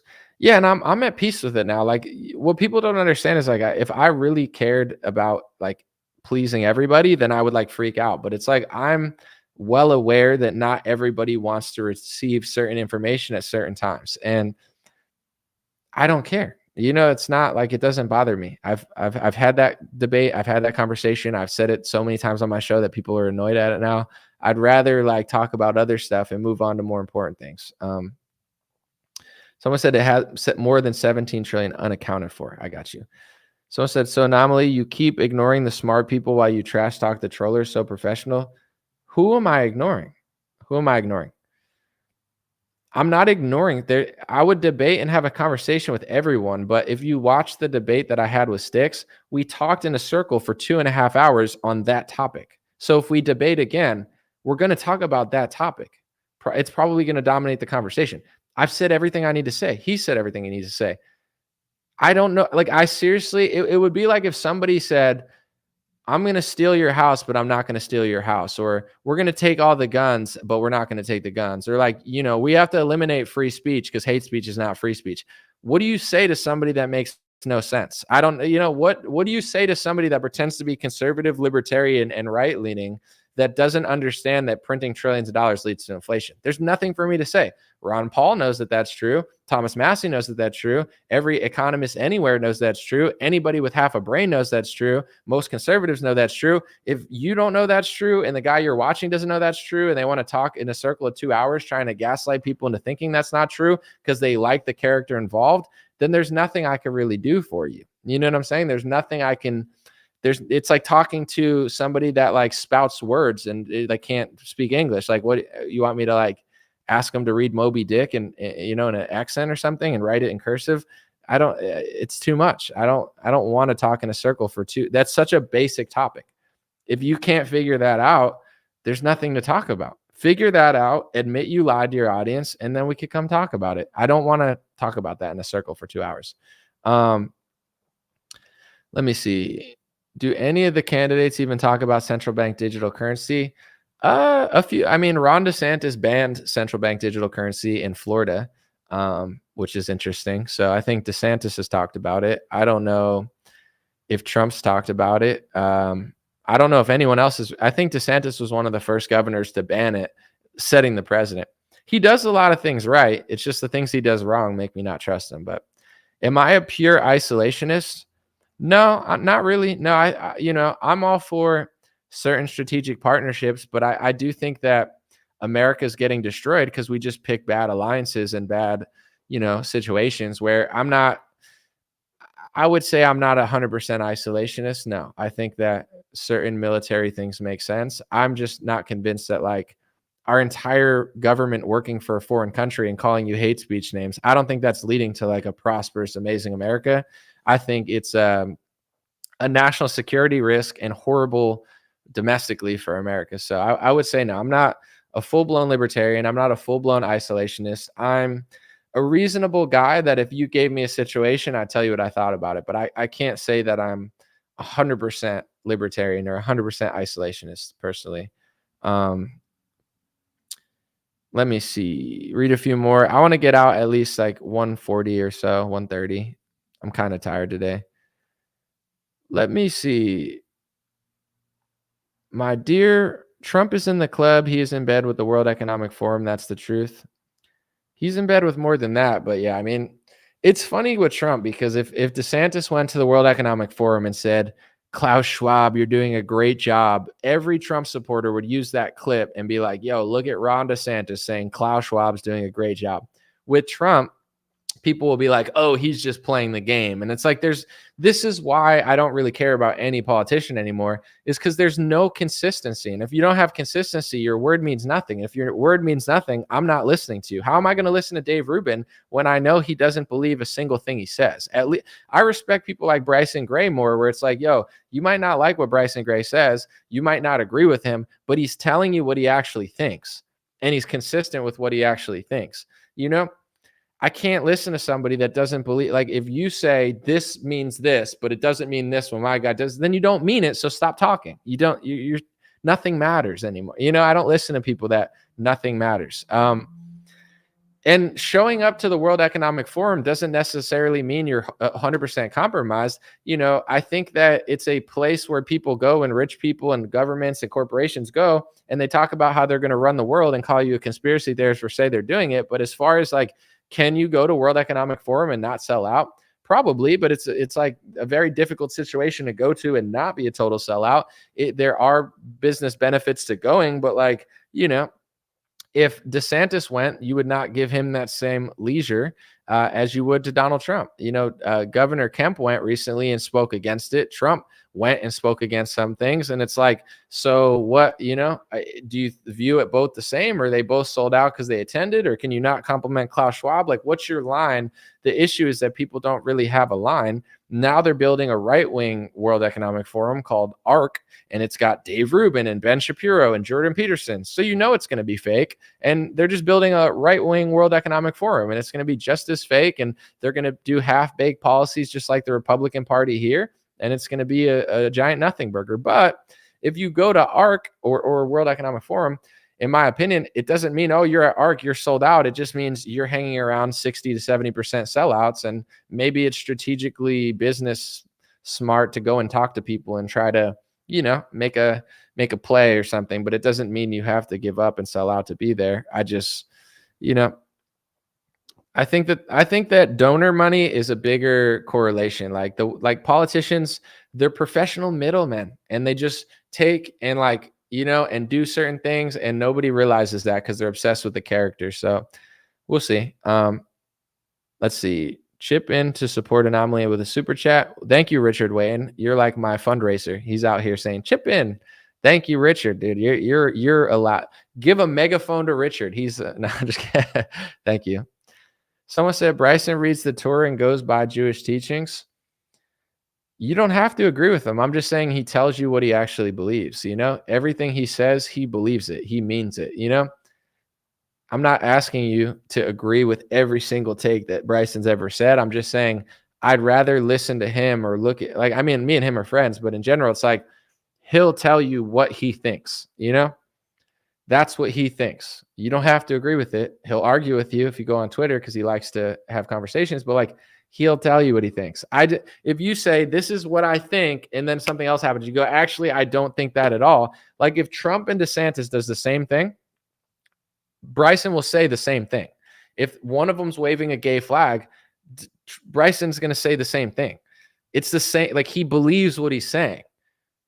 I can't trust people that don't believe what they say. That's what I'm saying. If so even if you disagree, it's okay to disagree. You're not supposed to be a copy paste of everybody, but like with Shapiro, when he said, I believe in free speech and whatever, and I'm like, oh, this guy, I'm not like a huge fan, but I respect Ben Shapiro. But once I realized Ben doesn't actually believe that, because there's a certain topic and there's a certain bias that Ben has where everything he talks about on a college campus, he'll literally flip and say the exact opposite and say, you can't say that, and it's hate speech about a different topic that revolves around him. Then I'm like, oh, why would I listen to anything this guy says? Because he doesn't even believe himself. I would respect him more if he said, I believe in this for these people, and I believe in this for me and my race and religion, but not for that, but for this. I would be like, I respect that. You know what I'm saying? It's very like Islam-esque, where they're like, no, this is what we believe. We're not saying it's fair. Life is not fair. These are our rules. Don't say this and don't do this, or else you're going to prison. That's our rules. You can come, Habibi. Come over and follow our rules, or don't. We don't care that you like to spit gum in Philadelphia. If you spit gum in Singapore, you're going to prison.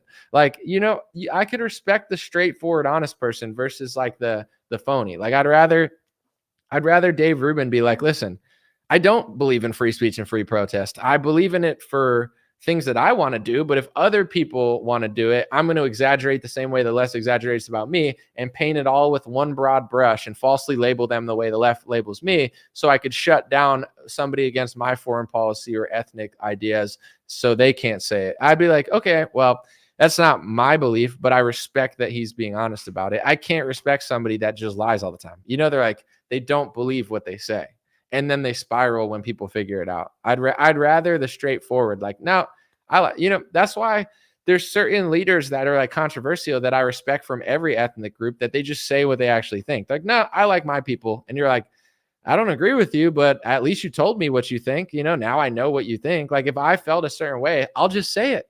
I'll get called certain names sometimes because I'm telling you what I think. I don't hate anybody of any group just because they're in this group. So I'll tell you, like, I actually do respect people from all different types. I was not raised to hate people because of their race or religion. And also, when you get out and meet people, you realize that there's great people of every race and religion.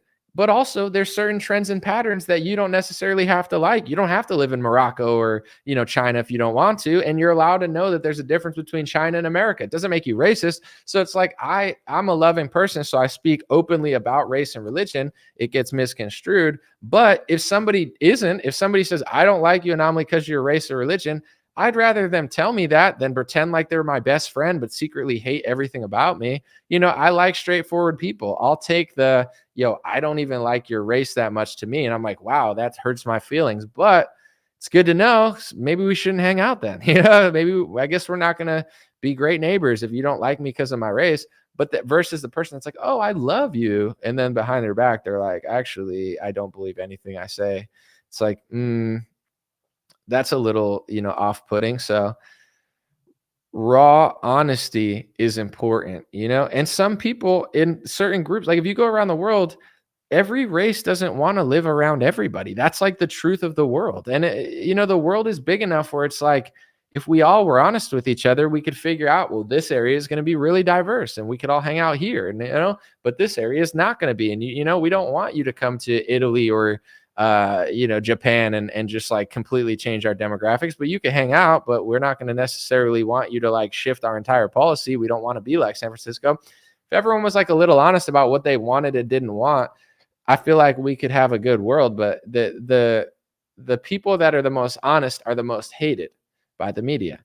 The people that are the least honest are the most promoted. The people that are the most diabolical and like play all sides, like that's what they want. They don't want the straightforward, like, no, this is our spot, don't come here. And it's like, all right, well, there's certain countries that I'd probably never travel to because they're straightforward and they tell me that they probably don't want me there. It's like, there's certain countries where I'm like, I don't know if I want to go there right now. Maybe if tensions heal, I'll go. But right now, I don't want to go. And the reason I'm not going is because they're being honest about where they're going. And they, it's not a good place for me, maybe.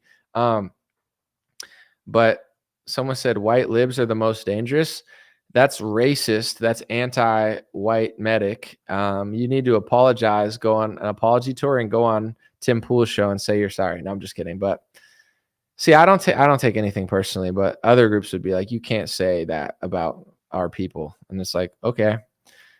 Dude, Anomaly, you should have a show on Christian origins. I mean, the beginnings of time. You want me to walk you through the Bible? I'll just read the first chapter. No, I don't know.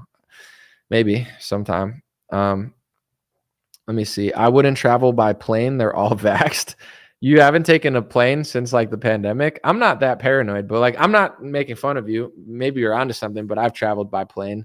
I don't think I got sick every time or anything, but I don't know. At this point, more than half the world seems like they're vaccinated. So you can't like, just like they can't hide from coronavirus, you can't necessarily hide from them. Someone said all politicians are liars. DeSantis and his lifts. If he lies about something that petty, how am I supposed to believe him about anything? Dude, that's actually the funniest take on DeSantis's lifts. Cause like everyone's like, look at his shoes. And it's like, who cares? You know what I'm saying? Like, yeah, he's wearing boots. You know, he thinks he's Cotton Eye Joe. Fan been for Cotton Eye Joe. All right, DeSantis, whatever. We get it. You want to win Iowa. But that's actually a funny take because everyone else, they're like, let's laugh at his boots like we're in 5th grade. Ha, ha, ha, ha, ha. And we're like, yeah, this is totally going to save America, laughing at his boots. But with that being said, if he lies about his boots, what else will he lie about? It's a good question. You know, I don't know. Is he lying about those boots? They might not have lifts in them, but boots make your shoes bigger. So, you know, I used to have Timberlands. I'm tall, but it made me even taller. And I liked wearing them because I just looked like an NBA player at that point. So, you know, to his defense, the boot here, this is called a compromise. The Trump supporters and the DeSantis supporters can come together on this, if it's true. Certain boots and shoes just they're like heels. It doesn't mean he put lifts in there. They're just bigger. Maybe that's what's going on. They're just shoes that make them look taller. Like I've owned shoes like that. I don't put on lifts. I just had Timberlands and they got 2 inches on them. So, you know, I'm towering over people, feeling like, you know, LeBron James out here. And I liked wearing them because like, dang, I am tall anyway, but it just made me that much taller. And I'm like, what? I'm out here in my Timberlands, East Coast vibes. Maybe that's what he's on. He knows that he's a little bit on the shorter side when it comes to Big Daddy Trump coming in here with Trump has the biggest hands in the world. I heard Trump grab the sun and said, I didn't want this. And then he turned it into nighttime because his hands are so big and strong.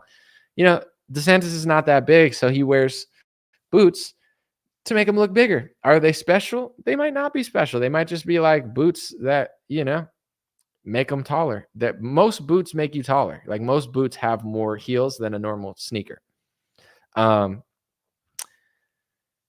I mean, I don't know if it's a tiny ego. It's just like, maybe it's just, he wants to, you know, he just wants to appear taller.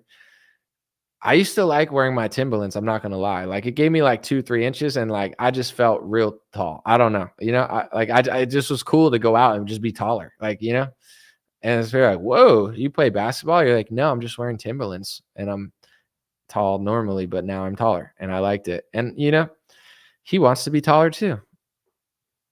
It's okay. Someone said height is important, but you can't live a lie. Apparently not. Apparently you get got. But I just feel like you can talk about that. And I like what that guy said. If you lie about that, what else are you lying about?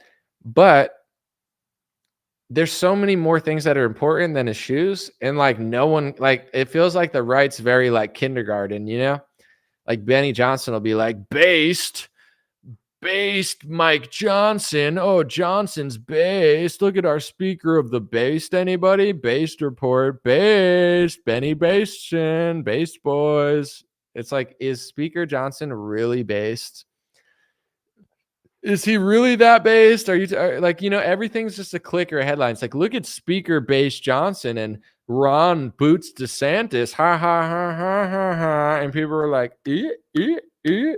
oh my gosh, Benny Johnson made me laugh. Oh my God, I peed my pants. Oh my gosh, I got to get Trump underwear for my pee pants.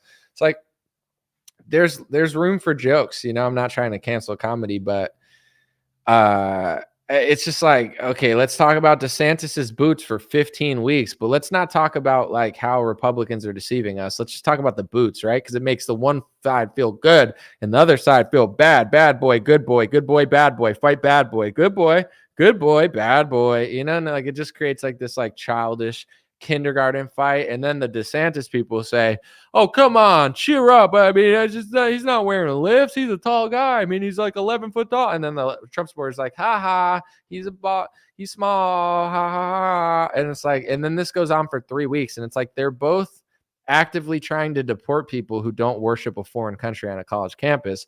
And only 2 Republicans voted against foreign aid, Thomas Massie and Marjorie Taylor Greene. Can we talk about that? People are like, no, we're going to talk about the boots. He's wearing boots, boot boys. So I said, Benny Johnson drives me crazy. I mean, he's good at posting clips. He's a very good like copy paste guy, you know, give him something and he'll post it. He's a good poster. He just copy paste and post things that he doesn't do and takes you credit or whatever. It's like, you know, nothing wrong with it, but it's just like, it's all very childish. Like the Republican Party, it's like a hangout, you know, I can't think of a better symbol of the Republican Party. Then the last night, there was like a Mar-a-Lago event where all the people went to Mar-a-Lago to watch Dan Bongino and Dinesh D'Souza's new documentary on the police state. And it's like you got all these people whining and dining, taking pictures with each other. They're like, oh my gosh, oh my God. And then it's like everybody in Congress is voting for foreign aid to a foreign country when we're broke. And only 2 people voted against it. So 99% of the party votes for foreign aid and only 2 people are against it, while all the influencers are taking pictures with Dinesh D'Souza. It's like, that's like a perfect symbol of what the Republican Party is. Listen, there's a lot of good people out there. I'm not knocking them. Go watch a documentary. It's just a hangout. It's like, they're not trying to accomplish that much. They're just trying to hang out, post memes, make fun of DeSantis's boots. Like, you know, that's like what you do. It's like you'll watch the news and they'll be like, so what do you think about DeSantis's boots? And I'm like, I think DeSantis is small and Trump is so tall. And people are like, oh, this is a really trustworthy news reporter. Wow. What do you think about DeSantis wearing heels? I think he's too small and I love Donald Trump. And it's like, yeah, we're really crushing AOC. What do you think of Ilhan Omar? I think she's a terrorist Hamas supporter, and the only way to stop her is to say that anti-Zionism is anti-Semitism, and we need to pass more Nikki Haley laws to make it illegal to criticize the foreign country. Yeah. And I'm here like, woo, we're crushing the deep state, folks, with Dan Bongino. It's fire. You know, it's just crazy. What kind of IQ do you have to worry if somebody wears lift in their shoes or not? I know it's worth something. You can make, like, there's always room for any conversation joke, like, you know, about the shoes. But the fact that it's going to dominate like Republican media for like 3 weeks and they're going to talk about it like forever, you know, it's like, it's just like you know, there's a room for it, but it's like, it's a bigger deal. When the shoes are a bigger deal than the policy, like if DeSantis passes a bill that's like psychotic, nobody will care unless they're told to care about it, but they care about his shoes. You know, it's like, and everything, if you did a experiment, every DeSantis supporter and Trump supporter, if you could do an experiment and say, okay, all these things that you're criticizing this DeSantis Disney bill, if Trump did, you remember when DeSantis did the Disney bill and all these Trump supporters started saying, oh, that's a bad bill. It doesn't really fight Disney. He's just lying. He's not really doing much, right? If you could do an experiment where you take those same Trump supporters and you give them an alternate world where Trump did the exact same thing DeSantis did to Disney, all the people criticizing Trump, DeSantis for doing the Disney thing would sit there and they'd say, oh, this is the greatest thing. Trump's crushing Disney. Let's sell a Mickey Mouse shirt where Trump's beating up Mickey Mouse on my t-shirt at magashirts.org. You know, it's like these people don't mean anything they say. If you like Trump, like Trump. If you like DeSantis, like DeSantis. If you're Dave Rubin, be Dave Rubin. But does anybody mean what they say at all? Does anyone care about anything? Like if someone made fun of boots that Trump wore, if Trump was trying to make himself taller, do you think that Trump MAGA supporters would make fun of Trump too? Or do you think they'd say, oh, you're orange. Why are you talking about his orangeness? It doesn't matter. It's about the policy. It's not about his shoes. It's not about the fashion. It's about the policy. And then it's like, they're like, Melania looks terrible. And then the MAGA will be like, what are you talking about? Melania looks amazing. Melania's got great fashion. I think she does too. I think she's very stylish, a very classy woman, right? But then it's like when Jill Biden does dress like, she came out of like a kindergarten playpen or something, just playing dress up. But, then it's like, oh, now we care about that.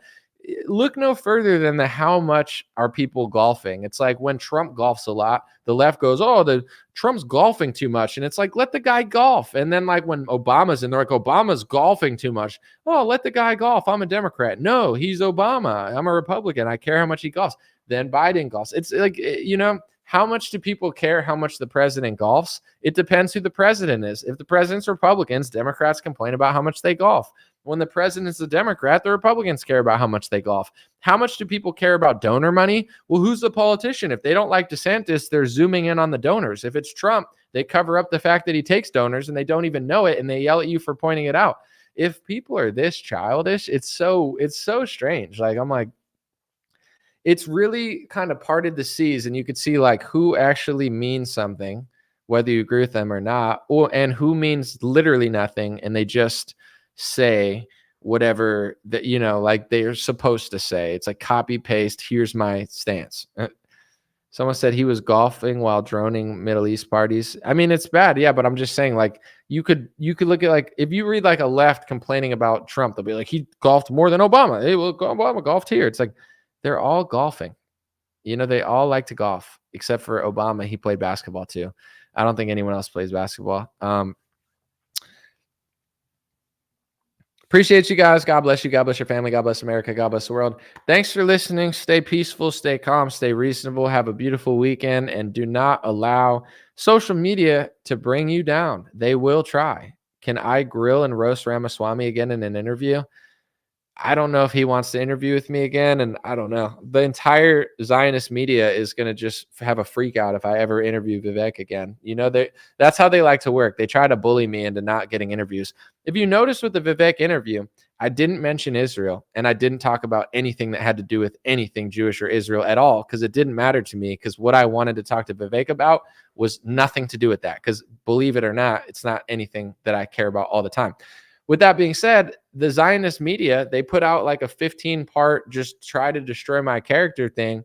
And they're basically trying to bully me and shame me into ever getting an interview again. They're saying, and it wasn't left wing, it was the right wing. It was the quote unquote right wing. They're saying, if you ever get to interview anybody, whether it's JFK, whether it's Vivek Ramaswamy, if you get a Trump interview or a DeSantis interview, or you interview Candace or anybody, if you ever get an interview again, we're going to lie about you. We're going to try to call you an anti-Semite, and we're going to try to make everybody turn against you and hate you with no context, and never include all the quotes that actually disprove everything we're saying, or at least provide context to what you're even talking about. So that's what I have to deal with now. Anytime that I ever get a big thing again, Zionist media is going to freak out and lie about me and try to turn the whole world against me. But I'm supposed to believe everything they say, right? Because they constantly lie about me. So nice of them. Even though I think that Israel can exist and they can defend themselves, and I've never said otherwise. And if I did, I would just say it. But I don't think that I'm the police of the Middle East. Like, it really matters what I say.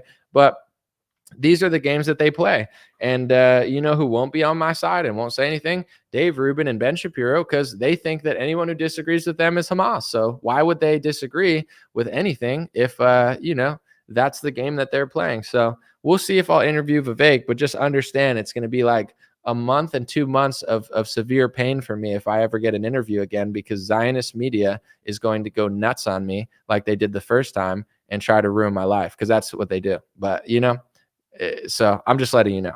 Now, they're trying to, I don't want to let them bully me and let it work, because it doesn't work. But honestly, now I think twice about like who I'm going to interview and stuff. Because even if I say nothing about Israel, these people are lurking in the shadows saying, hey, oh, you got a big opportunity? We're going to lie about you. Oh, they're bullies. They're massive bullies. And I can only imagine what they're doing in foreign countries where there's no oversight. If that's what they do to people in America, God only knows what they're really doing. Because if they're willing to do that, what else are they willing to do? So, Appreciate you guys. Have a beautiful day and stay blessed.